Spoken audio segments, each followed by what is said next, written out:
उम्रा ज़ायरीन खबरदार हो जाएं, ये टिकट अगर आप लेंगे आपका लाखों रुपए का नुकसान हो जाएगा। आपने पता नहीं कितनी मुश्किल से पैसे इकट्ठे किए होते हैं, जब हज़ारों लाखों का नुकसान होगा तो आपके लिए पछतावे के सिवा कुछ भी नहीं होगा। इसीलिए ये मालूमात आप लाजमी देख लें, ताकि उम्रा के लिए ट्रैवल करते हुए आपके लिए प्रॉब्लम पेश ना आए। आजकल ऑफलोडिंग का मसला बहुत ज़्यादा चल रहा है, छोटी छोटी चीज़ों पे भी आप लोग ऑफलोड हो सकते हैं। ऑफलोड होने की बड़ी वजह होती है, आपने कोई वायलेशन पहले से की हो, आप पे सस्पेक्ट हो, भीख मांगने वाले हों, या आपसे जो सवालों जवाब किए जाते हैं उस पर पूरा ना उतर रहे हों, या डाउट हो कि आप डंकी लगा के यूरोप में निकल जाएंगे। इस तरह के काफ़ी ज़्यादा मसाइल आते हैं। दोस्तों आपको बेसिक बताऊंगा कि जो आप टिकट परचेज करते हैं या उम्रा पैकेज के लिए आप टिकट लेते हैं, आपको पता ही नहीं होता कि ये टिकट जो है किस टाइप की टिकट है। क्योंकि एक टिकट होती है रिफंडेबल टिकट, एक होती है नॉन रिफंडेबल टिकट, एक होती है रिफंडेबल टिकट बिफोर डिपार्चर, एक रिफंडेबल आफ्टर डिपार्चर, एक प्रोमो टिकट होती है, इसके अलावा डमी टिकट होती है, ग्रुप टिकट होती है। भाईजान काफ़ी टाइप की टिकटें होती हैं, एक टाइप की टिकट नहीं होती। अभी तो मैंने इकोनॉमी क्लास, बिजनेस क्लास, बाकी टिकट्स का आपको नहीं बताया क्योंकि ये थोड़ा सा और वे पे चला जाएगा। दोस्तों जो रिफंडेबल टिकट होती है, इसका मतलब है कि अगर आपने एक टिकट करवा ली, उसके बाद आपका प्लान चेंज हो गया, आप उस एयरलाइन पे जाना ही नहीं चाह रहे, या आपने शेड्यूल चेंज करवाना है, उसके लिए आप टिकट को रिफ़ंड करवा सकते हैं। रिफ़ंड करवाने के बाद आपको नगद पेमेंट नहीं मिलती, आपके वॉलेट में या कह रहे हैं आपके पासपोर्ट नंबर पे आपके पास चली जाती है। आप उसी एयरलाइन पे 1 साल के अंदर अंदर दोबारा से ट्रैवल कर सकते हैं।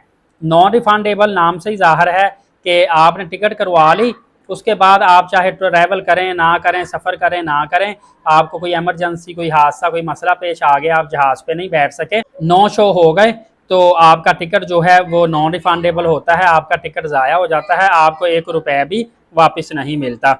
दोस्तों इसके अलावा रिफंडेबल बिफोर डिपार्चर का मतलब ये है कि आपने कोई ऐसी टिकट करवाई हो जो रिफंडेबल है, लेकिन जहाज़ अभी तक उड़ा नहीं है, तो उससे पहले पहले आप रिफ़ंड करवा सकते हैं उनकी टर्म एंड कंडीशन के मुताबिक।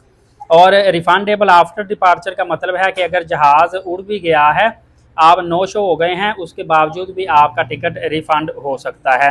प्रोमो टिकट नाम से ही वाकफ़ है, एयरलाइन कोई भी प्रमोशन निकालती है, सस्ते टिकट निकालती है, जिस तरह सऊदी एयरलाइन की भी प्रमोशन आती है। हम टिकट परचेज कर लेते हैं, 3-3 महीने बाद हमने ट्रैवल करना होता है, लेकिन ये टिकट नॉन रिफंडेबल होती है। ये टिकट हमने एक दफ़ा करवा, तो हम इस टिकट को बाज़ औक़ात किसी और के नाम पे ट्रांसफ़र करवा सकते हैं, बाज़ औक़ात नहीं भी करवा सकते, लेकिन ये टिकट नॉन रिफंडेबल जो होती हैं। प्रोमो टिकट के अलावा मैं नॉन रिफंडेबल की बात कर, इसी तरह एक डमी टिकट होती है। दोस्तों सऊदी अरब ने इस मरतबा तो सख्ती कर दी है कि आपने कन्फर्म रिटर्न टिकट बनवा के लेके जानी है। पहले लोग डमी टिकट बनवाते थे, डमी टिकट भी शो यही करवाती थी कि ये रिटर्न टिकट है, लेकिन वो डमी टिकट होती थी, उसकी एक्सपायरी होती है 3 दिन, 4 दिन, 1 हफ़्ता। जैसे ही हम एयरपोर्ट से दूसरे मुल्क में जाके एग्ज़िट करते थे, समझ लें ये टिकट एक्सपायर हो जाती थी।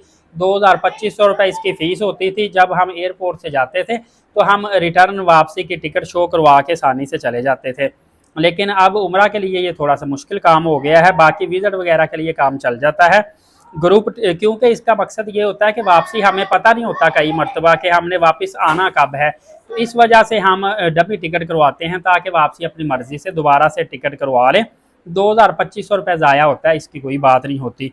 इसी तरह ग्रुप टिकट एक होती है, ग्रुप टिकट ज़्यादातर नॉन रिफंडेबल होती है। ग्रुप टिकट जो है ये अक्सर इंटरनेट पे हम सर्च भी नहीं कर सकते कि टिकट हमारे नाम पे बना है या नहीं बना, क्योंकि एक एक PNR नंबर पे कितने कितने इन्होंने 10, 20, 50 टिकट निकाले होते हैं, जिसकी वजह से ये टिकट ट्रैक नहीं हो पाती। फर्दर अपडेट जानने के लिए लीड साकिब यूट्यूब चैनल को सब्सक्राइब कर लीजिएगा। नमाज कायम करें, नबी पाक सल्लल्लाहु अलैहि वसल्लम पे रोज़ाना कसरत से दुरूद पाक भेजा करें और कुरान पाक की तिलावत किया करें। अगली वीडियो में मिलेंगे, इजाज़त दे, अल्लाह।